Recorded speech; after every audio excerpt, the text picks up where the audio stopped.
আজকের ক্লাসে আমরা যে বিষয় নিয়ে কথা বলব সেটা হলো গ্রাফিক রিভার। গ্রাফিক রিভার কি? গ্রাফিক রিভারে কিভাবে কাজ করে? গ্রাফিক রিভারে কিভাবে অ্যাকাউন্ট করতে হয়? সেই প্রসেস গুলো আমরা দেখব। ফার্স্ট অফ অল আমাদের যেটা করা লাগবে সেটা হলো গ্রাফিক রিভার লিখে সার্চ করা লাগবে। আমরা এই Google এর সার্চ ইঞ্জিনে এসে গ্রাফিক রিভার লিখে সার্চ করব। গ্রাফিক রিভার লিখে সার্চ করলে আমাদের ফার্স্ট এ এরকম একটা ওয়েবসাইট চলে আসবে, যে ওয়েবসাইটে গেলে আমাদের গ্রাফিক রিভারের ইন্টারফেস কিন্তু দেখা যাবে।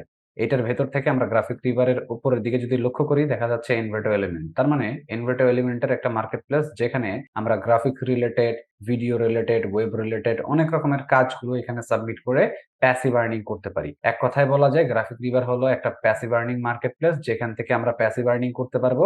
আর এই প্যাসিভ আর্নিং করার জন্য আমাকে গ্রাফিক্স, ওয়েব ডিজাইন অথবা ভিডিও এডিটের, অ্যানিমেশনের বিভিন্ন রকমের কাজ জানা থাকা লাগবে। তো প্রথমত যেটা করা লাগবে সেটা হলো আমাদেরকে এনভেটো মার্কেটে একটা অ্যাকাউন্ট ক্রিয়েট করা লাগবে। এরপর আমরা গ্রাফিক রিভার অ্যাকাউন্ট করতে পারবো, আদারওয়াইজ কিন্তু করতে পারবো না। সো ফার্স্ট এ অ্যাকাউন্ট ক্রিয়েট করার জন্য আমরা যেটা করব, এখান থেকে আমরা যদি লক্ষ্য করি, আমাদের এখানে লেখা আছে সাইন ইন। আমরা যদি সাইন ইন অপশনটাতে ক্লিক করি, এখান থেকে দেখা যাচ্ছে আমাদের এখানে continue with Google, continue with Apple, continue with Facebook ৩ টা অপশন পাচ্ছি। ৩ টার একটা অপশনও আমরা চুজ করব না। আবার এইখানে যদি লক্ষ্য করি, দেখা যাচ্ছে যে user name or email, password. So এইখান থেকেও আমরা এগুলা ইউজ করব না। আমরা ইউজ করব কোথা থেকে? আমরা ফার্স্ট এ যেখানে লক্ষ্য করব সেটা হলো ক্রিয়েট অ্যান এনভেটো অ্যাকাউন্ট, এই অপশনটাতে ক্লিক করা লাগবে। এরপর এইখান থেকে আমাদের first name, last name, email address আর পাসওয়ার্ড দেওয়া লাগবে। আমরা সবগুলোকে ফুলফিল করব। পাসওয়ার্ড কিভাবে দেওয়া লাগে সেই প্রসেস আমরা জানি। মিনিমাম 8 ক্যারেক্টার হওয়া লাগবে। সেইখানে আমরা ক্যাপিটাল লেটার, তারপরে স্মল লেটার, এরপর নাম্বার, এই সকল বিষয়গুলো দিয়ে আমরা পাসওয়ার্ডটাকে ফুলফিল করব। তাহলে আমি এটা ফুলফিল করে দিচ্ছি।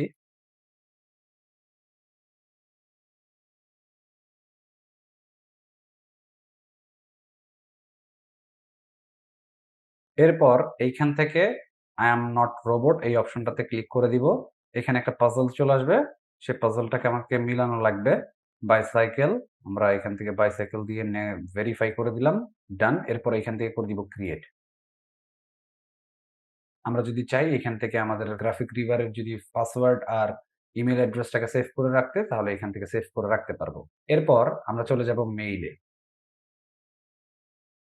মেইলে আসার পরে আমরা দেখব যে আমাদের কোনো ভেরিফিকেশন কোড বা মেইল আসছে কিনা। সেটা অবশ্যই আমরা এখানে যাচাই-বাছাই করব যে আমরা এখানে পাচ্ছি কিনা or like that. সো এখান থেকে অ্যাকাউন্ট তো আমাদের ক্রিয়েট হয়ে গেছে। অ্যাকাউন্ট ক্রিয়েট হওয়ার পর এইখানে যদি একটু ভালো করে লক্ষ্য করি, দেখা যাচ্ছে গ্রাফিক রিভার লিখা আছে।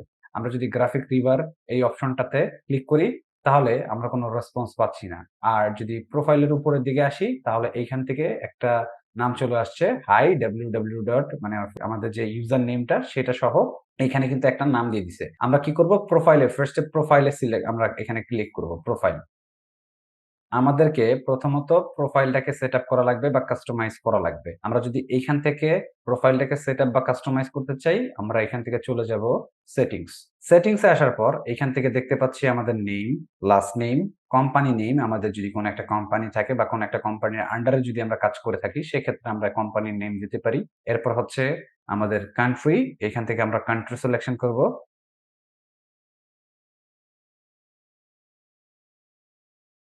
বাংলাদেশ লিখে দিলাম। এরপর হচ্ছে অ্যাড্রেস। এখান থেকে আমাদের ২ লাইনের অ্যাড্রেস আছে এখানে। Address line 1, address line 2। যদি এরকম হয় আমার 1 অ্যাড্রেস লাইনে ফিল আপ হচ্ছে না, সেক্ষেত্রে আমরা অ্যাড্রেস 2 লাইনে আমাদের বাকি যে অ্যাড্রেসটা থাকবে সেটা কিন্তু এখানে ফিল আপ করে দিতে পারি। তো এইখান থেকে আমরা আমাদের যে অ্যাড্রেসটা আছে সেটা দিয়ে দিচ্ছি। এরপর এখান থেকে সিটি, স্টেট, জিপ কোড, এরপর হচ্ছে কোম্পানি নাম্বার। ঠিক আছে? আমার যদি কোম্পানি নাম্বার থাকে, সেক্ষেত্রে আমরা এখানে একটা নাম্বার ইউজ করতে পারবো। সো আমাদের এখানে কোনো কোম্পানির নাম্বার বা কোনো কিছু দেওয়ার প্রয়োজন নাই আপাতত। জাস্ট এখান থেকে করে দিলাম সেভ। এখান থেকে সেভ করে রাখলাম। এরপর হচ্ছে প্রোফাইল। পার্সোনাল ইনফরমেশন যা ছিল সেগুলোকে আমরা এখান থেকে ফুলফিল করেছি। এরপর এখান থেকে ইউজার ইমেইল পাসওয়ার্ড এর জন্য এনভেটো অ্যাকাউন্ট সেটিংস এই অপশনটাতে ক্লিক করে আমরা যেটা করব সেটা হলো এডিট ডিটেইলস। ডিটেইলস এ আসার পর এখান থেকে ইউজারটাকে আমি চেঞ্জ করব। কারণ ইউজারটা আমাকে এখানে এনভেটো থেকে একটা ফ্রি ইউজার দিয়ে দিয়েছে, যেটা আমার চেঞ্জ করা দরকার। এখান থেকে ফ্রিল্যান্সার এমডিসি আমি এইটুকু রাখলাম আমি। আর বাকি সবকিছু মোটামুটি ঠিকঠাক আছে। ওকে, ডান। আমাদের এখানে Envato থেকে যেটা ছিল সেটা চেঞ্জ হয়ে গেছে। পাসওয়ার্ড যদি চেঞ্জ করার প্রয়োজন হয় আমি চেঞ্জ করতে পারবো। আর টু স্টেপ ভেরিফিকেশন যেটা আছে সেটা আমরা এখান থেকে চাইলে অন করতে পারি। এটা বেটার যখন আমাদের অ্যাকাউন্টটা আর্নিং স্টার্ট হবে, সবকিছু হয়ে যাবে, তখন কিন্তু আমরা চাইলে টু স্টেপ করে ফেলতে পারবো। তো আমরা একটু ব্যাকে চলে আসি। এরপর এগেইন এখান থেকে আবার প্রোফাইলে চলে আসবো বা সেটিংস এ চলে আসবো। সেটিংস এ আসার পর এখান থেকে প্রোফাইলে দেখব যে প্রোফাইলে কোনো কিছু চেঞ্জ করা লাগবে কিনা। তার মানে এখানে দেখতে পাচ্ছি ৮০x৮০ পিক্সেল। তার মানে আমার একটা প্রোফাইল পিকচার দেওয়া লাগবে যেটা ৮০x৮০ তে হইতে হবে। তাহলে ধরে নিচ্ছি আমি এখানে কোনো একটা লোগো ইউজ করব। যে লোগোটা ৮০x৮০ তে মাস্ট বি হওয়া লাগবে। তাহলে কিভাবে সেটাকে আমরা সেটআপ করতে পারি? আমরা আমাদের যে Photoshop অথবা Illustrator যে সফটওয়্যার গুলো আছে, সেই সফটওয়্যার গুলোকে আমরা এখান থেকে ওপেন করব। এরপর এখান থেকে আমরা ফরম্যাটটাকে চেঞ্জ করে পিক্সেল করে দিলাম। আর ওয়াইড এ দিয়ে দিব ৮০, হাইট এও দিয়ে দিব ৮০। দিয়ে রেজোলিউশন এখান থেকে আমরা ৩০০ থাকলে ৭২ করে দিব। কারণ ৩০০ এ অনেক সময় নিতে চায় না। অনেক সময় এমবি সাইজটা বেশি দেখায়।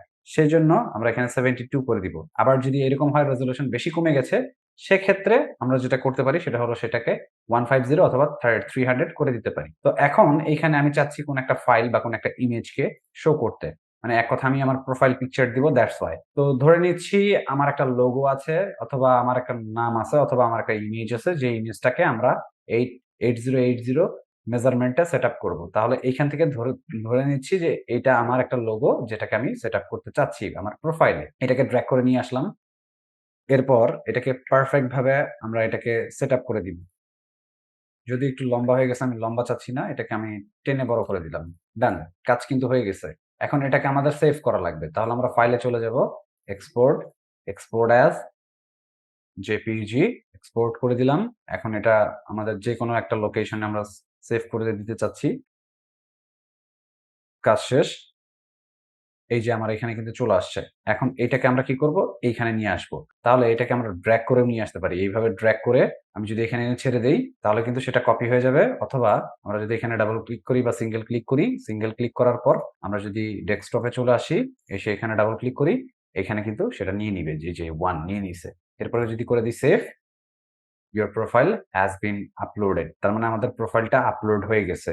এরপর এখান থেকে সেভ কার্ড যেটা আছে এটা দরকার নাই আমাদের। তারপর হচ্ছে বাংলাদেশী যে ব্যাচ যেটা আছে সেটা এখান থেকে দেখতে পাচ্ছি। ইমেইল সেটিংস, তারপর হচ্ছে সোশ্যাল নেটওয়ার্ক। এইটা অনেক বেশি ইম্পোর্টেন্ট। কেন ইম্পোর্টেন্ট? সোশ্যাল নেটওয়ার্কে আমরা Behance এর লিংক মাস্ট বি দিব। Dribbble টা দিব, Facebook দিব, Flickr দিব, Instagram দিব, LinkedIn টা ইউজ করব এখান থেকে। YouTube থাকলে YouTube টা করব। Twitter যে এখন বর্তমানে এটার নাম হলো X, এইটাও আমরা ইউজ করে দিব। সো এখান থেকে মোটামুটি আমাদের কাজ শেষ। এখন আমরা যদি প্রোফাইলের দিকে একটু লক্ষ্য করি, আমাদের এই যে এখানে একটা অপশন দেখা যাচ্ছে, become an author। তার মানে হচ্ছে আমাদেরকে অথর হওয়া লাগবে। মানে কন্ট্রিবিউটর হওয়া লাগবে। সো আমরা যদি এই অপশনটাতে ক্লিক করি, become an Envato author today। So এই অপশনটাতে এগেইন আমরা ক্লিক করব। এরপর নিচের দিকে চলে আসবো। এখানে যে কন্ডিশন আছে, সেই কন্ডিশনটাকে আমরা এখান থেকে অবশ্যই আমাদের এই অপশনটাতে ক্লিক করে দেওয়া লাগবে। আদারওয়াইজ আমি কন্টিনিউ করতে পারব না। তো এইখানে কি লিখা আছে, কি বলছে সবকিছু একটু পড়ে নিব, যে আমাকে কি রিজন এর জন্য এইখানে অপশনটাতে ক্লিক করতে বলছে, সেটা আমরা একটু পড়ে নিলে বেটার।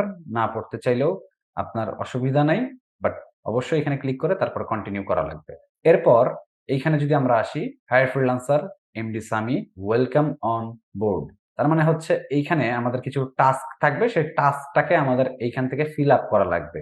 এই যে এইখানে ২ টা অপশন পাচ্ছি। এখানে বলছে আমি কোন ধরনের কাজ করতে চাচ্ছি। তো এখানে ২ টা অপশন দেখতে পাচ্ছি। আমার প্ল্যানটা কি? যে আমি ফুল টাইম কাজ করব এখানে নাকি পার্ট টাইম কাজ করব এখানে। তো এইখান থেকে কোন অপশনটাকে আমরা সিলেক্ট করে দিব? আমরা সবসময় ফুল টাইম যেটা আছে সেই অপশনটাকে চুজ করব। এখান থেকে আমি সবসময় যে মার্কেট প্লেসে কাজ করব সেটাতে অবশ্যই ফুল টাইম কাজ করব। তাহলে এইখান থেকে আমার প্ল্যান হচ্ছে আমরা ফুল টাইম এখানে কাজ করব। এই অপশনটাতে ক্লিক করে দিলাম। এইখান থেকে হলো join our author mailing list. এই অপশনটাতে ক্লিক করে দিব নেক্সট। এরপর এইখানে আরো কিছু টাস্ক চলে আসছে। আমি কোন জায়গায় কিভাবে কাজ করতে চাচ্ছি সেটার বিষয়ে এখানে জানতে চাচ্ছে। আমি এক্সক্লুসিভলি কাজ করতে চাই নাকি নন এক্সক্লুসিভ? এখানে ২ টা অপশন আছে।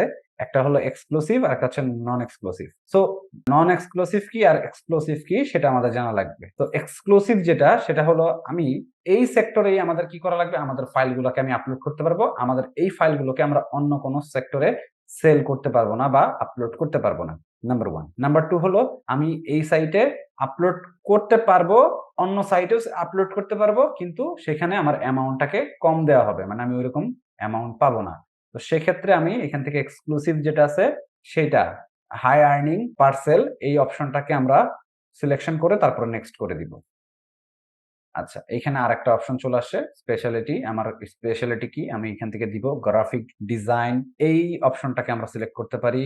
মানে এখানে লিখা আছে graphic design asset and template. এই অপশনটাতে সিলেকশন করব। ক্লিক করে তারপরে এখান থেকে করে দিব নেক্সট। এরপর হচ্ছে ওয়েলকাম ডিজাইনার। তাহলে এইখান থেকে হলো আমাদের যেটা আছে take me to my dashboard. তার মানে আমাকে আমার যে অ্যাকাউন্ট সেই অ্যাকাউন্ট কিন্তু ক্রিয়েট করা ডান। ক্রিয়েট হয়ে গেছে। এখন হচ্ছে আমাদের ড্যাশবোর্ডে চলে যাওয়া লাগবে। তাহলে টেক মি টু মাই ড্যাশবোর্ডে যদি আমরা ক্লিক করি, তো এইখান থেকে আমাদের মোটামুটি অ্যাকাউন্ট ক্রিয়েট ডান। আমাদের এখানে অ্যাকাউন্ট ক্রিয়েটের আর কোনো ঝামেলা নাই। সো এতটুকুই হচ্ছে আমাদের অ্যাকাউন্ট ক্রিয়েটের প্রসেস। এতটুকু প্রসেস মেইনটেইন করে আমরা গ্রাফিক রিভারে আমাদের একদম প্রফেশনাল যে অ্যাকাউন্টটা সেটাকে কিন্তু আমরা ক্রিয়েট করে ফেলতে পারি।